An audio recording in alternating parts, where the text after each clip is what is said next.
Today, a federal parliamentary committee has recommended asylum seekers be detained for no longer than 90 days. In Darwin, more asylum seekers are being released from detention and into the community on bridging visas. But among long-term detainees with no prospect of release, the levels of self-harming and attempted suicide are rising. Federal government ministers and the Immigration Department declined 730's requests to be interviewed on these issues. Jane Barden reports. These refugees count themselves the lucky ones. 6 months ago, Afghan Hazara Yasin Afzali and his housemates were released from the Darwin Immigration Detention Centre. The refugee and security status approved by the federal government. When we got out of detention, there were many people who welcomed us. Like many refugees, Yasin Afzali fled Afghanistan in fear of the Taliban. His father was killed after helping to build a United States military base. After an initial rejection by the Australian government, his case was accepted on appeal. Yasin Afzali now has a job and has rented a house, but 16 months in detention has left its mark. I witnessed, the suicide attempts, the self-harming, the people beating themselves and putting themselves on fire. When I got out of detention, I was not able to remember even my own Hazaragi words. And so in the nightmares that was going on for a long time. Yasin Afzali stopped himself self-harming or protesting, afraid it would delay his case.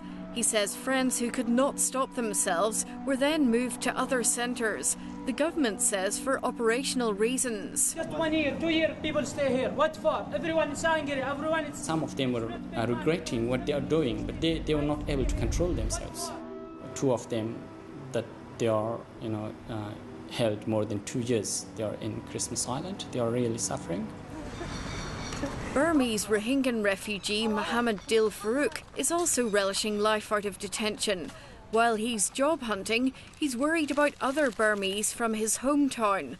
Like him, they had their refugee status approved in Darwin, but remain interned in different centres after failing the ASIO security test.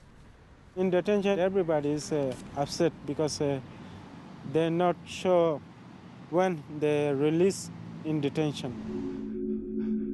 Shoaib, who doesn't want his full name used, is detained indefinitely in Sydney. Speaking through an interpreter, he says he doesn't know why he's failed. He was a student until 1992. Then after he quit from the school, he helped his father medicine shop, and so he has not been related to any political group or any terror group or anything. Mufis is now detained indefinitely in Melbourne. I am totally innocent person. I have not been committed any crime in the past. The federal government says ASIO only issues adverse assessments where a serious security risk has been identified. Lawyers argue it's undemocratic not to reveal while the 58 asylum seekers given negative security assessments pose a threat. There is the suspicion that ASIO is taking undue note of foreign governments and foreign governments' interests, and Australia's appeasing foreign governments in allowing these sorts of decisions to be made. Lawyers believe some may have been linked to people smuggling, but question why they remain detained. Australian citizens and permanent residents who receive adverse security assessments are in the community just like normal people. Refugees, however, are being kept in detention effectively for the rest of their lives, including quite a few children whose parents have adverse assessments. In the afternoon, children play outdoors at the Darwin Airport Lodge Detention Centre. The federal government says children in detention are well cared for and receive access to education. But asylum seeker advocates say detention is harming them, and the Northern Territory Families Department is investigating.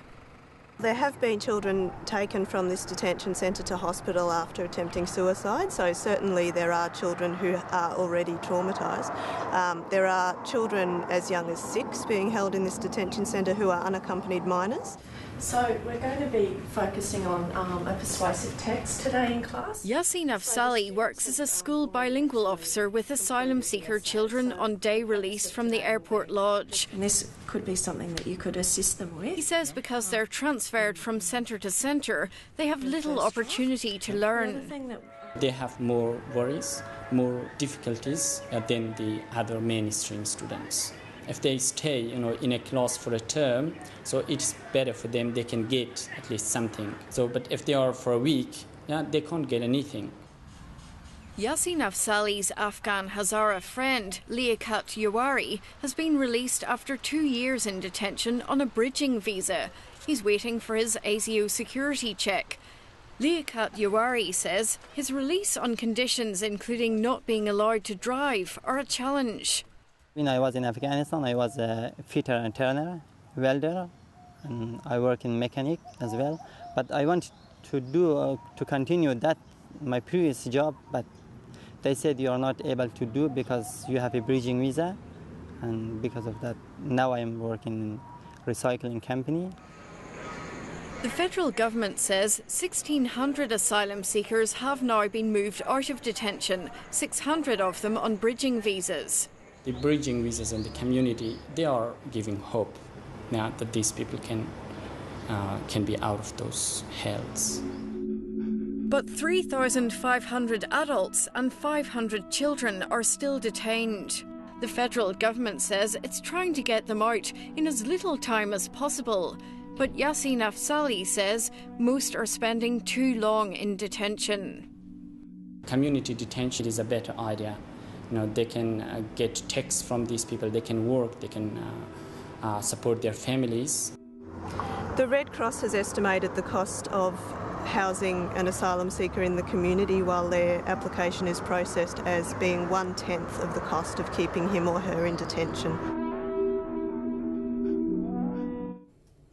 Jane Barden with that report.